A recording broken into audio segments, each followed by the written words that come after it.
Good evening, everybody. I hope you all are doing well tonight. We're in Houston, Texas.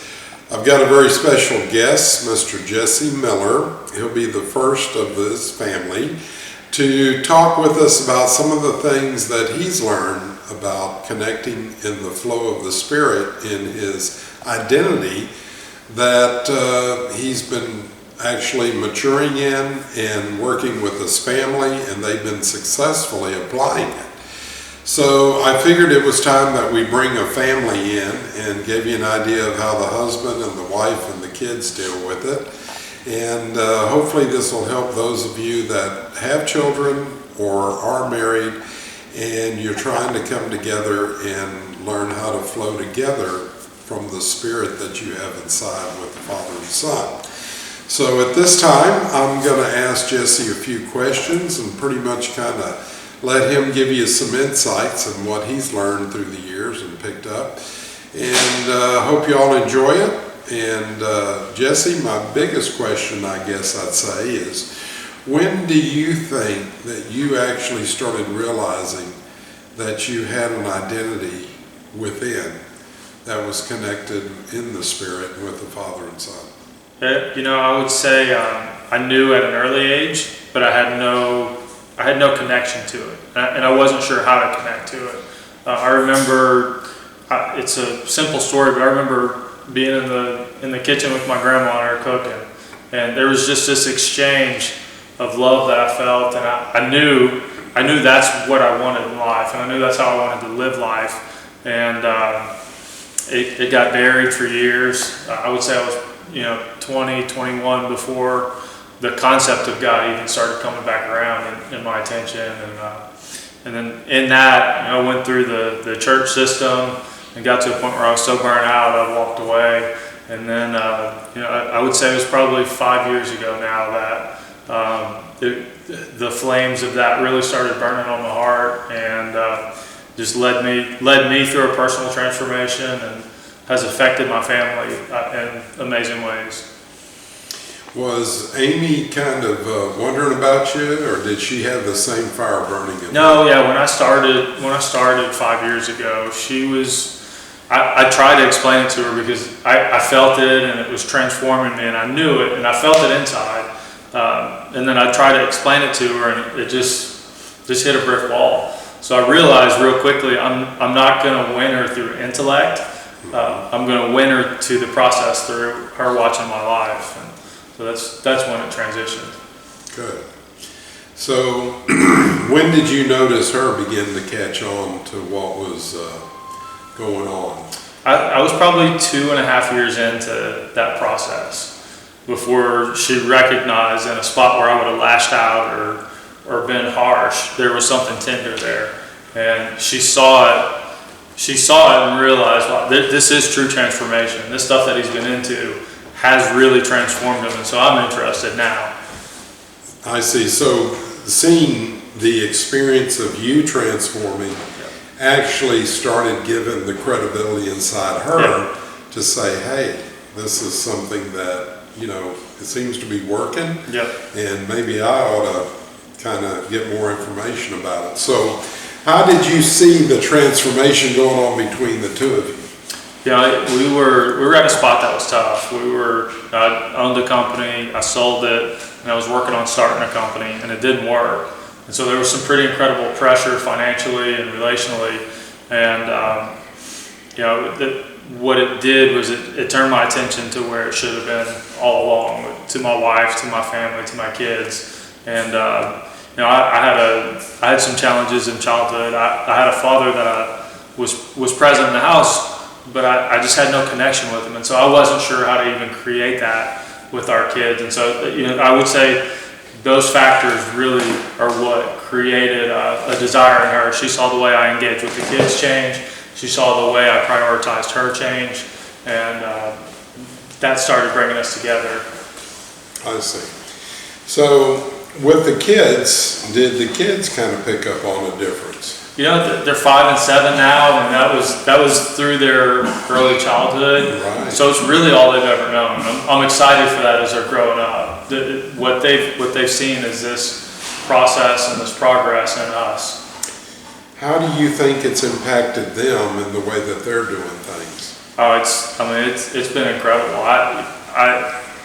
They're tender, they're loving, they care, and at the same time they're boys. You know, it's not like they're, Sure. you know, but they see it modeled, and like there's times where our 5-year-old will be just considerate.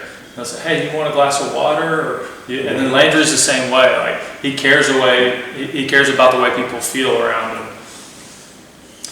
Well, what I'm hearing coming from you is the fact that the children have an aspect of compassion and interaction that I see today is not something you see with a lot of the kids that have their mobile phones and they're on it pretty much around the clock, except when they're sleeping. And I've noticed that it's affected the stability of how kids interact and think. And with the pandemic causing lockups and everything like that, I think what you've been doing with your family was probably something that kept them protected from what a lot of other families have been experiencing. Sure. There's definitely, they definitely spend time on screens, and we did have a benefit. My wife is a teacher and she got to teach from home during that time. So they did have a lot of one-on-one connection and guidance, and they were in a spot. But the cool thing is, like, we can look at God's hand in that, because my wife took a job that was virtual before the pandemic even hit. So it was just timing and positioning and understanding that it didn't make sense logically for her to make that transition, but she knew that she needed to, so she followed it. And so, following the Spirit helps with family. Well, and you said something that I've been learning, and that is when you're operating in the Spirit, you seem to have access to a lot of things going on, and you tend to know things without having to try to, should I do this or should I do that? It's like you kind of have this extra ability to draw information from inside out that is really creative. Yeah, definitely. And allows you to solve a lot of problems, whereas a lot of people now are still trying to operate out of their mind and their knowledge. And when they're dealing with interaction and relationships, whether it be with the Lord or with each other, they're not so sure. Yeah. So what would you say is an important factor that's helped you all there? I think in the church we've painted this picture that you can trust God, and everybody's in agreement with that. What I would add to it is you can trust yourself. You can trust those urges, you can trust that intuition, and when you yield to that, even when it doesn't make sense, it'll put you in spots that, I'm not going to say all of them are pleasurable all the time, but it'll put you in scenarios that are the best thing for your life. Very good. You mentioned the word intuition. When I was growing up, they said, don't buck a woman's intuition. Never quite understood why, but as I got older, I started realizing that there is a lot of things that you can know without having to actually be knowledgeable of. Yeah. And I noticed a lot of women growing up could tell me, hey, that's not good. No, you don't want to do that. And then I'm like, what? They don't even know what I'm doing. Yeah. Only later to find out that what I was doing wasn't working so good. Yeah. So, but with you saying intuition, I'm actually learning that we also can hear and see things. And that if you want to call it intuition, if you want to call it connection, with the Lord inside, your spirit, who you are, whatever, I don't know. But what do you think has been your biggest challenge in recent years? I'll say something because I think it's funny, but I've always heard it said, if you want to hear God, listen to your wife. There's a lot of truth in that. There's a lot of value in that. The other side of it, I think the biggest challenge is we have such a weight on intellect and knowledge in our society that the hardest challenge is is to follow the Spirit when those things don't line up. And quite often, if you're following the Spirit, those things don't add up. It's not about intellect. It's not about knowledge. You can gain all of those things. They're incredible. But if you don't learn how to live by the Spirit, they don't benefit you. They're actually counterproductive. Sure.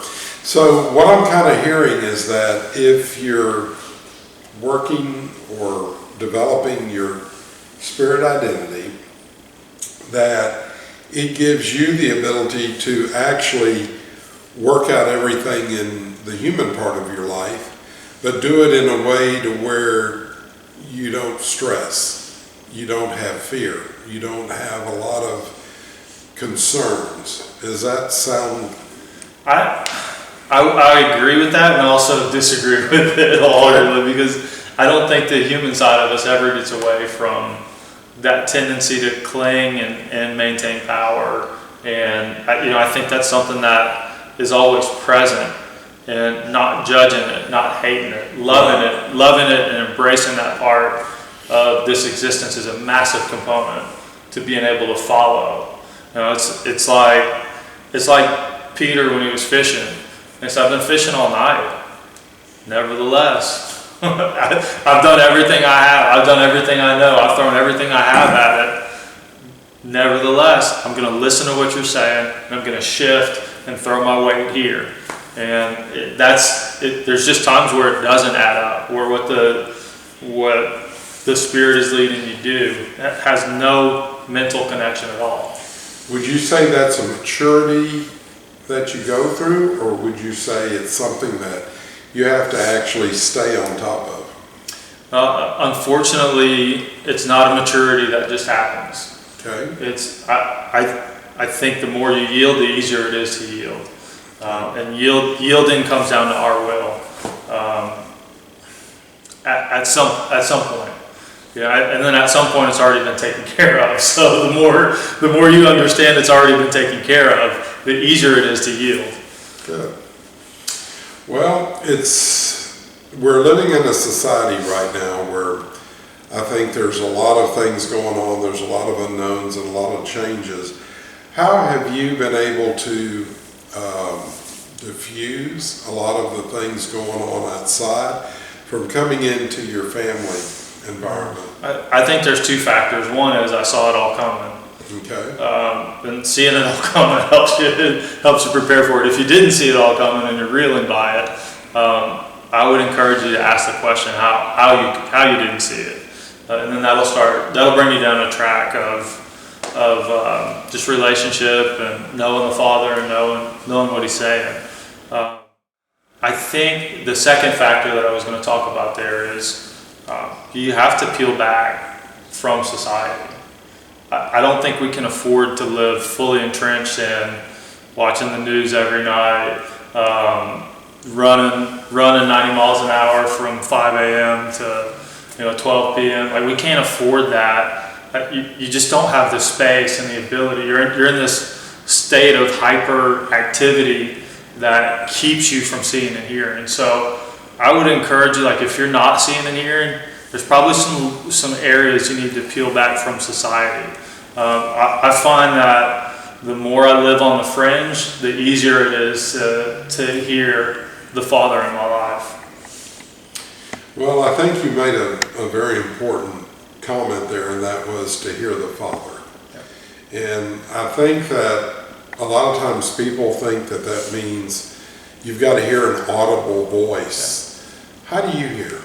A lot of it's meditation. Okay. A lot of it is dreams and visions. Okay. When those things come, it's making space for it. I think that's the problem. Like, people think they don't have them. I guarantee you, you're hearing. I guarantee you that the Spirit is connecting with you and talking to you. It's being aware and cognizant of it and creating space for it, honoring it, and watching it grow in your life. That the transformation really happens. So it almost sounds like it's a yielding process. Yeah. Switching from self to yielding to what you're being led in the Spirit, so to speak, yeah, to follow. And you mentioned your wife, Amy, is a teacher. Does that challenge her in her teaching, or does she ever talk to you about it? It does. You know, she's definitely in the world where education is important.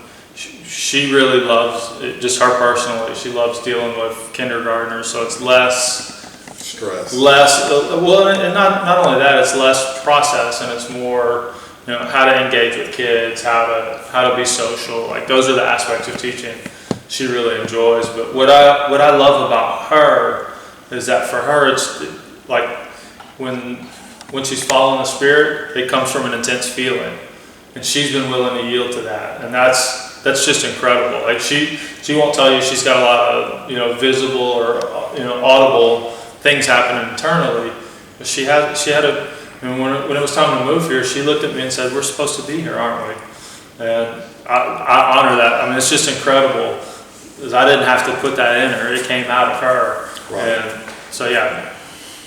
Yeah, it sounds like y'all had what I call a good balance in your relationship, where you were equal with each other in moving forward, but yet you were equal in your connection with God. Yeah. So it sounds like if you were to sum it up and not get real deep, what would be your advice to young couples that are married at your age with children? Yeah, I think the biggest thing is communication. The more you can be open and be honest about who you are and what you're hearing and feeling, and the less you can put judgment on your partner when they do that, the easier it is to walk in unity as a couple. Well, that sounds pretty good, because it sounds like to me is you're not expecting Amy to make you happy and make your life work and everything be the way it needs to be. Yeah. And a lot of times I hear couples going back and forth, "You're not doing this for me," or "You didn't do that," or whatever. What do you think helped you and Amy overcome that situation? I mean, I'd be lying if I didn't say we had our struggles here, but sure. You know, ultimately, it comes down to the fact that I don't need Amy, I want Amy. Good. And I find in relationships it works a lot better there. If you're a needy person, you tend to repel other people. So sure. Understanding that every need that we ever have has already been met is incredible in taking the pressure off of other people to perform to any standard. Very good. Well, it sounds like with what you're going on and doing right now is moving y'all to a point of stability for your children, peace for your family, and it sounds like you have a very good connection in the Spirit with the Father inside, and it allows you to interact with others of us on the outside, but we don't always have to interact from a point of comparison or judging, but from a point of creativity and interacting and enriching each other.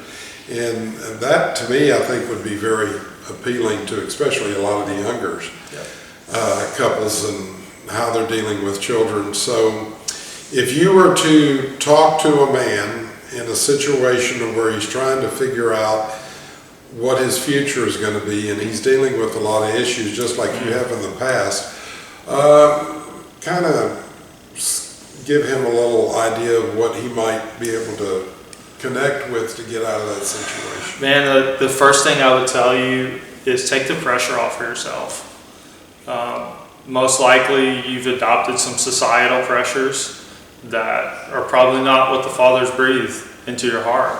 And so if you can unpack some of that and unfold some of that, it'll give you space to be able to understand the priority of the Father in your life. And until you do that, like, you can kill yourself working. You can make millions of dollars. You can build whatever you want. But if it's not connected to what the Father has, it's not going to last. It's going to bring more pain than it does joy. So after you take the pressure off, man, just be happy. Allow yourself to be happy.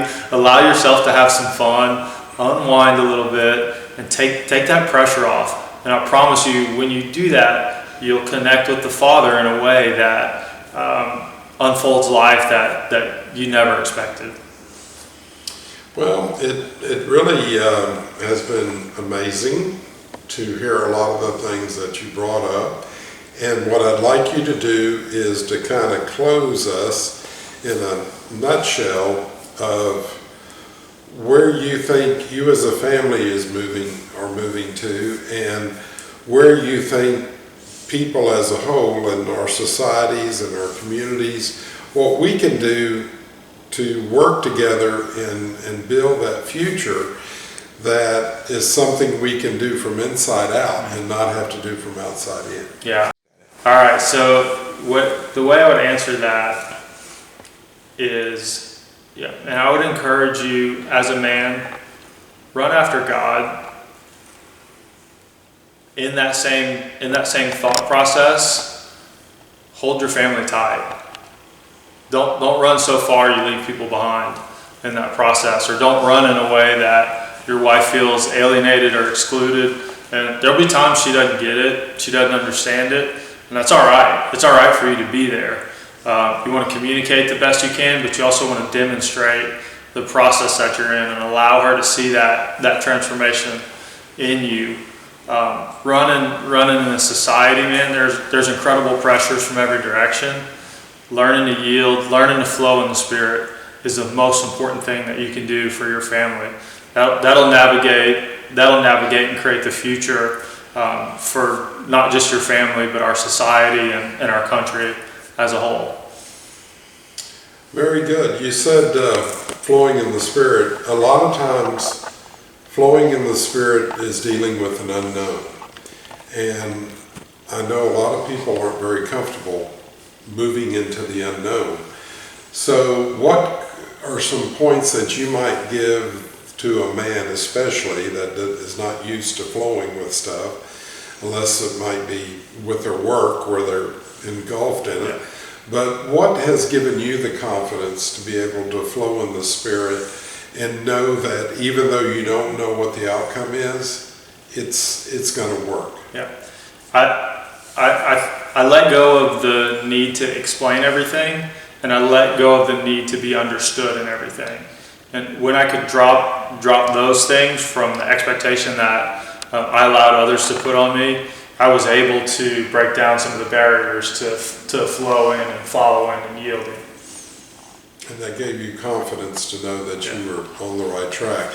And I'm sure seeing the end result of what you did was strengthening your ability to get more into the faith part of it. Yeah, it was an understanding of I'm already exactly where I need to be, and that there's just so much peace in that you can't describe it. Well, it sounds like we've had a pretty good session today, so my last question to you would be, is there anything that you would like to advise couples with children that they might research, resource? You mentioned something about meditation, maybe some things that they can do together to help, just like you and Amy have come together and started to flow, that they can probably get and research and see what works for them. My practice has been pretty simple. Joe Dispenza's stuff is incredible. What we're doing at God's house is incredible. I mean, those are some resources that really transformed me. I mean, I'll be honest, Darren is what I started listening to 5 years ago, and the transformation is a lot in response to what he taught. So. Yeah, Darren Begley used to really be pretty incredible on the way he said things, and a lot of times if we didn't get it quite right, we'd go up and ask him a question, and I loved his comment. He'd say, what's God telling you? Yep. And I'm like, okay, Darren, I got it. You're not going to tell me. I got to go and get it with God, right? And he's just smiling. He's not saying a word. But it really is. I would advise the people out there, you're not going to get this from another human exactly how you have to do it. No.